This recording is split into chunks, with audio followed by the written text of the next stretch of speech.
Hello again, everyone. Today's discussion, the Electoral College. Now, a lot of people think that the Electoral College is antiquated and it doesn't do us any good anymore. But one of the things you got to understand, you have to keep this in mind for the quiz, is the Electoral College is the group that makes the formal selection of the president. So why do we even have it? Or why do we need to vote if a group makes the decision anyway? One of the things you got to understand is that when we, the electorate or the people, when we vote for president, we're not exactly voting for president. We're voting for people who will vote for a particular president. Now that might seem kind of confusing. Now, most of you probably haven't voted yet. But if you go into a voting booth and you look at a ballot, you're going to see, for example, in the last election where it was Donald Trump versus Hillary Clinton, if you go into the voting booth and you see the ballot, it's going to say for the Democratic Party, it would have said Hillary Clinton, and below it there would have been 4 delegates that would represent our vote at the State House of Idaho.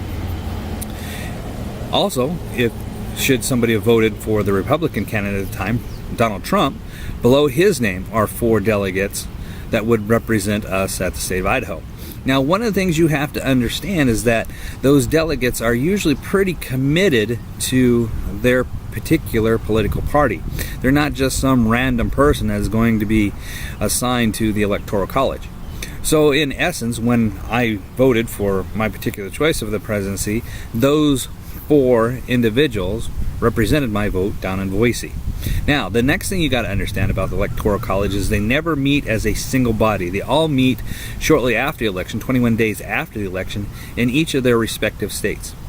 And their official ballot is cast, and that ballot is sent to the Senate, where they are counted and then made official. So it seems like a really big deal. Now, one of the things that we could say is, well, with all of our modern voting techniques and things like that, how come we just can't have a direct vote for president? Well, we probably could. But the issue really becomes down to is voting security. And basically, one of the things you also got to understand is you're looking at the thousands and thousands and thousands and millions of ballots that have to be counted. By doing it this way, by having the state simply have their own individual counting systems, it makes the count a little more accurate. And if there's a problem, like say there was in the year 2000 during the Bush-Gore presidential run, that only certain states have to recount votes rather than all 50 states having to try to recount all of their votes. So in a lot of ways, the Electoral College, while it might seem confusing, does make things a little bit easier. Your assignment today is to study Electoral College and come to an understanding of how it works. I hope my discussion here did make it a little more simple, and if we were in class, I'd have all kinds of charts and graphs to be able to show you that you're going to have to find and understand for yourselves now.